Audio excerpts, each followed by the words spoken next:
As-saburu sabar ben masabar rengse sabar.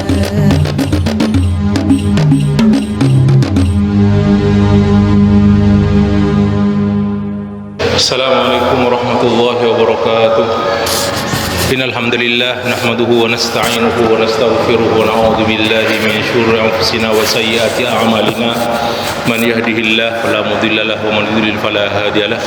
Asyhadu an la ilaha illallah wahdahu la syarika lahu wa asyhadu anna Muhammadan abduhu wa rasuluh. Allahumma shalli ala Muhammadin wa ala ali Muhammad kama shallaita ala Ibrahim wa ala ali Ibrahim innaka Hamidum Majid. Allahumma barik ala Muhammadin wa ala ali Muhammad kama barakta ala Ibrahim wa ala ali Ibrahim innaka Hamidum Majid. Amma ba'du. Malam ini kita akan mengkaji kitab Jami'ul Ulum wal Hikam Ibnu Rajab Al-Hambali di hadis nomor 27. Anin Nawas ibni Sam'an al-Ansari radhiyallahu anhu qala sa'altu Rasulullah sallallahu alaihi wasallam anil birri wal ithmi. Kata An-Nawas bin Sam'an, ini asli penduduk Madinah al-Ansari,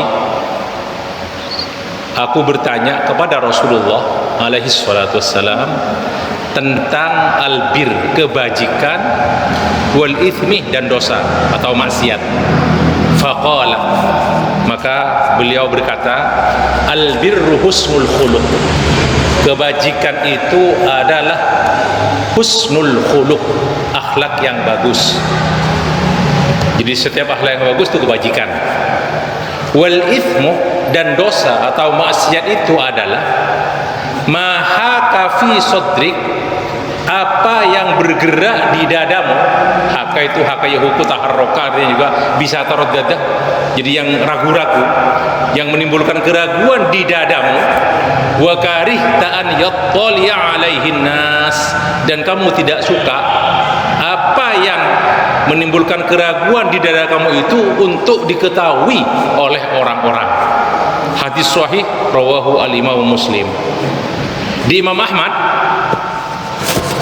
sama juga tentang al-bir wal itsm, hanya sahabat berbeda, yaitu Wabisah bin Ma'bad radhiyallahu anhu qala ataitu Rasulullah sallallahu alaihi wasallam. Aku datang kepada Rasulullah alaihi salatu wasallam. Faqala, Rasulullah berkata, ji'ta tas'alu 'anil itsmi 'anil birri wal itsmi. Kamu datang untuk bertanya tentang albir, tentang kebajikan dan dosa atau maksiat. Qultu na'am, ya, kata Wabisah bin Ma'bad. Qala istafti qalbak, mintalah kamu fatwa tentang hal itu kepada hatimu. Istafti qalbak. Kemudian jawaban Rasulullah, lanjutan ucapan beliau, albirru matma'annat ilaihin nafsu. Kebajikan itu sesuatu di mana jiwa itu tenang dengan sesuatu itu. Watma'anna ilaihil qalbu. Kebajikan itu adalah sesuatu di mana hati menjadi tenang dengannya. Wal ithmu, dan dosa atau maksiat, mahaka fin nafsi, yaitu yang masih tataharrok, ya taharrok, yang taharrokah, jadi masih bimbang, ragu, masih ragu-ragu. Nah, yang ada di dalam dirimu, fi nafsi, dalam diri, wa taraddada fi sodri. Nah, dan taharroka atau haka fi sodri, jadi tatar-taruddani artinya haka yang tadi itu, yang hadis pertama itu. Nah, wa in aftakan nasu wa aftauka, walaupun orang-orang yang lain memberi fatwa yang tidak sama dengan isi hatimu. Ini dua kali ini. Wa in aftakan nasu wa aftauka. Taukid dari Rasulullah. Hadis dihasankan oleh Ibnu Rajab, riwayat Imam Ahmad. Makna hadis ini, ikhwan, albir itu ya, kebajikan. Itu bir itu bisa disebut bir itu berkaitan dengan hubungan kita sesama manusia. Hubungan baik maksud saya. Nah, jadi berbuat baik kepada orang lain, nah itu namanya albirruh. Kadang-kadang kata ulama, biasanya albir itu banyak dikaitkan kepada birrul walidain, berbakti kepada kedua orang tua. Tapi secara umum kata Ibnu Rajab, albirru itu juga bisa dikatakan itu berbuat baik kepada siapa saja, bukan hanya kepada orang tua. Itu makna pertama dari albir. Makna kedua dari albir itu bisa dimaksudkan dengan albir husnul khuluq itu apa? Segala macam ketaatan yang dilakukan oleh seseorang, baik ketaatan tersebut zahir atau batin. Seperti firman Allah kata Ibnu Rajab, a'udzu billahi minasyaitonir rajim, laisal birra an tuwallu wujuhakum qibalal masyriqi wal maghrib.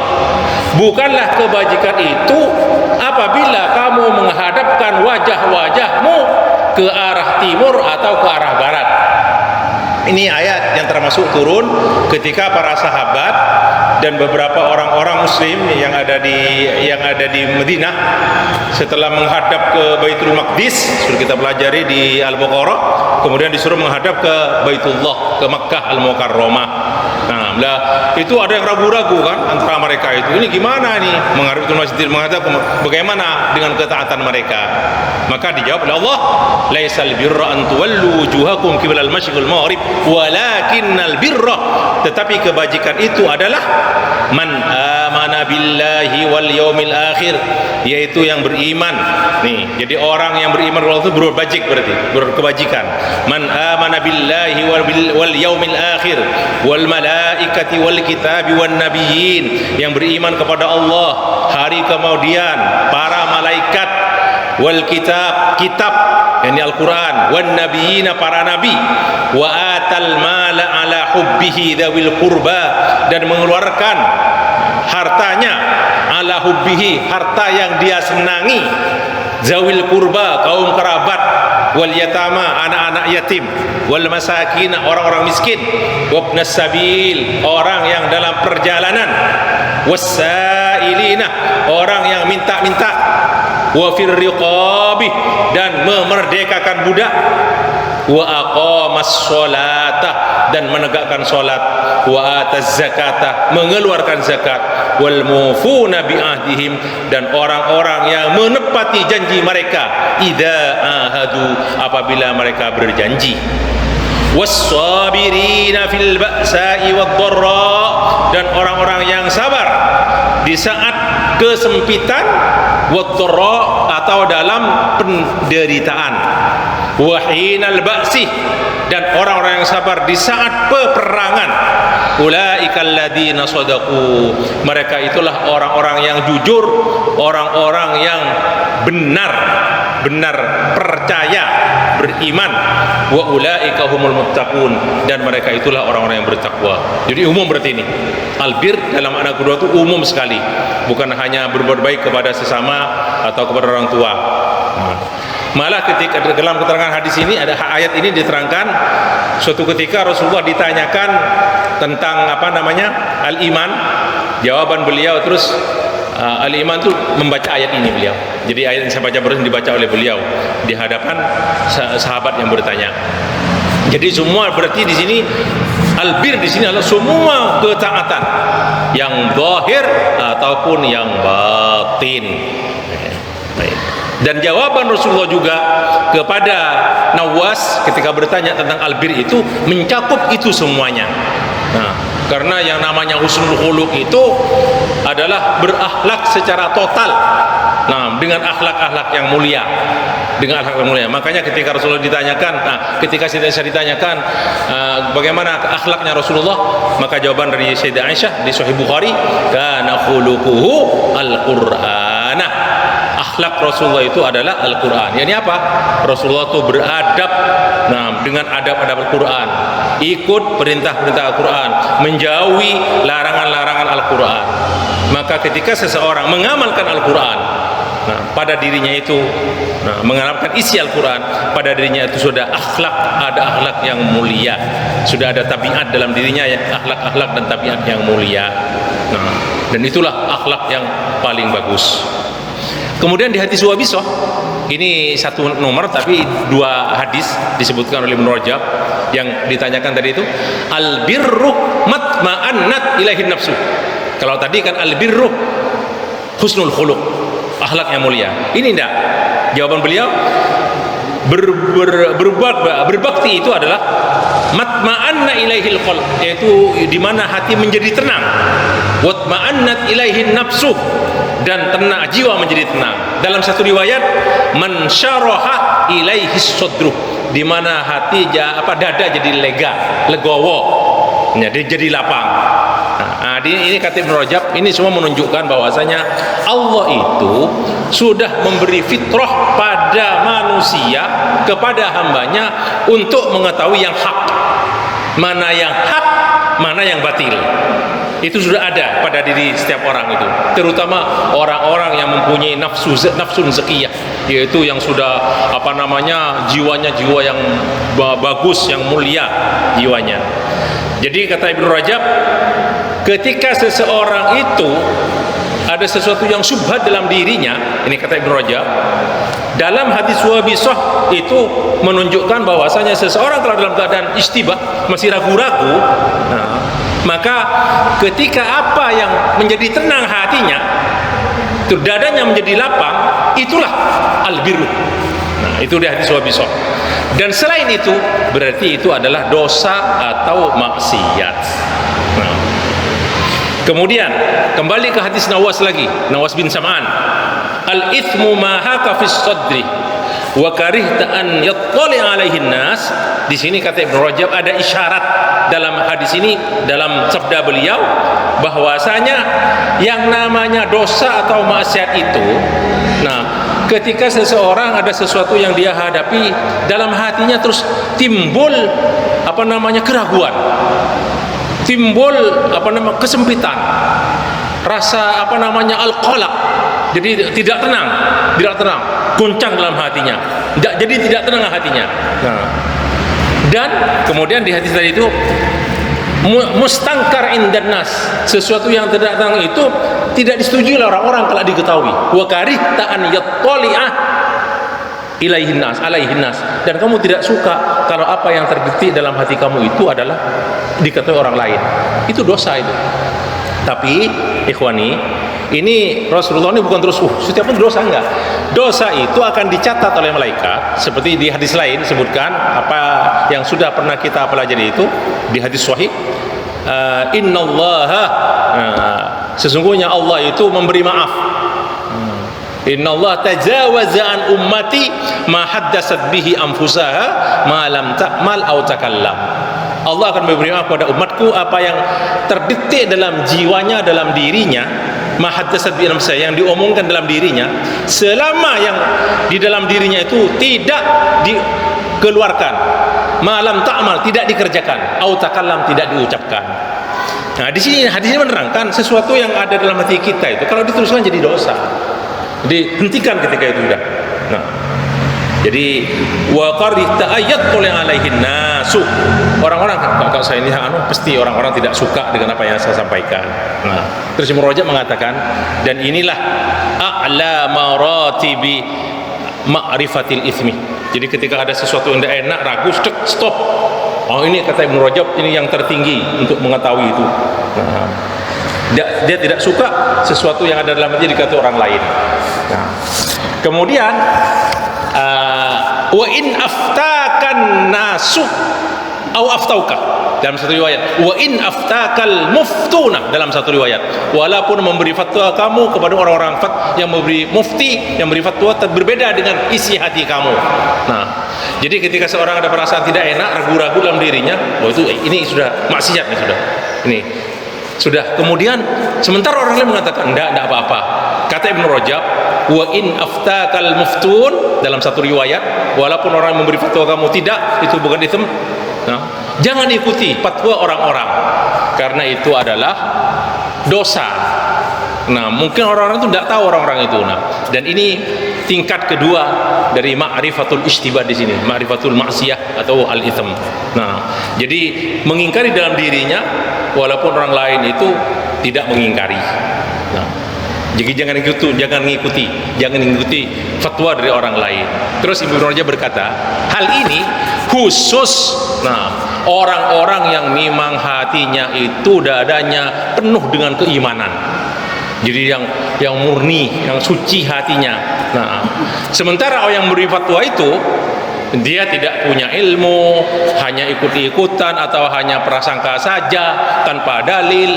Nah, jadi kalau ada sesuatu yang sudah ragu-ragu kita lakukan, jangan pergi kepada yang bukan ahlinya, pergilah ke orang yang soleh, yang alim. Jangan pergi ke dukun, jangan pergi ke apa. Nah, tapi kata Ibnu Rajab, kalau ada mufti yang memberi fatwa punya dalil, maka wajib diikuti dalilnya tersebut, walaupun orang yang minta fatwa itu tidak suka, tapi yang memberi fatwa sudah ada dalilnya. Kemudian beliau memberi contoh, Ibnu Rajab memberi contoh seperti rukhsah keronggalan-keronggalan dalam syariat. Seperti apa? Al-fitru fis safar. Apa itu? Yaitu makan tidak berpuasa ketika dalam perjalanan. Nah, kan ada orang yang ngotot gitu kan ya.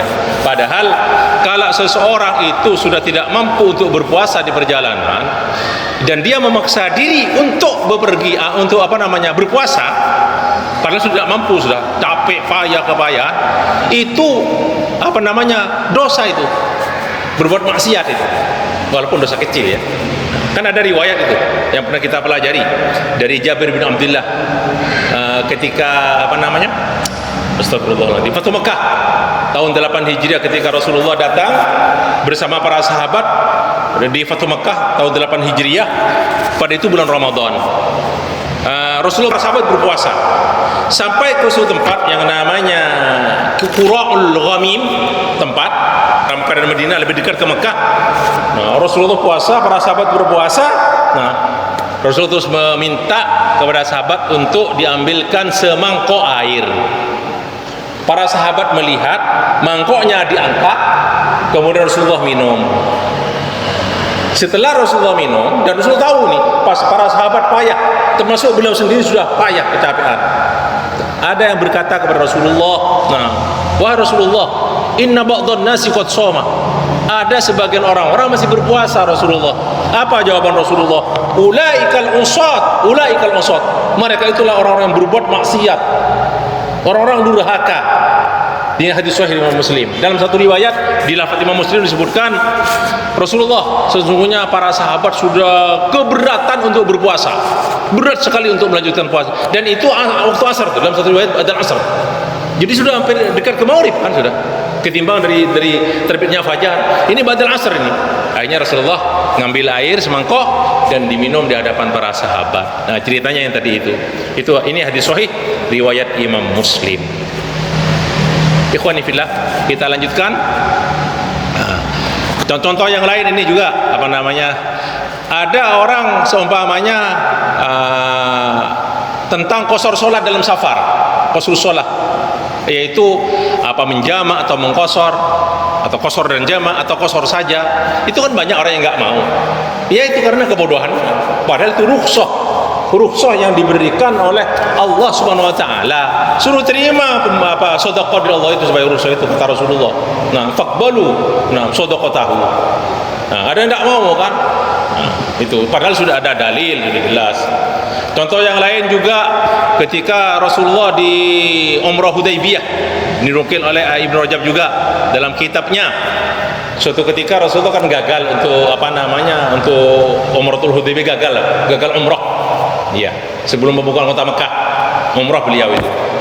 Kemudian para sahabat keberatan untuk menyembelih, untuk menyembelih binatang bawaan sebagai al-hadyu. Akhirnya salah seorang istri beliau itu juga Rasulullah mulai dulu. Rasulullah cukur dulu, kemudian sembelih binatang al-hadyu gitu, damnya itu sembelih, baru ikut para sahabat semuanya. Nah, pertama kali sahabat keberatan itu kan. Nah, ketika Rasulullah sudah begitu melakukan, diikuti oleh para sahabat. Nah, jadi secara umum dari apa yang saya terangkan barusan ini, bahwasanya seorang mukmin, ketika sudah ada dalil dari Allah atau Rasulnya, harus mengikuti, ya, tanpa reserve.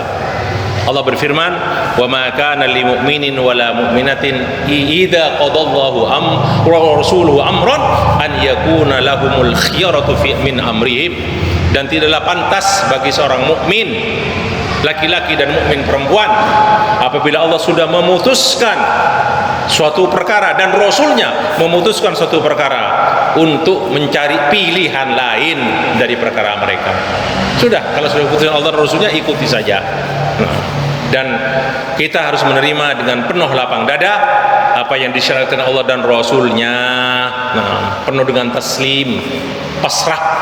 Allah berfirman, "Fala wa rabbika la yu'minun hatta yuhaqqimuka fima shajara bainahum, thumma la yajidu fi anfusihim harajan mimma qadaita wa yusallimu taslima." Maka demi Rabbmu, ini ditunjukkan kepada Muhammad, mereka itu tidak akan percaya.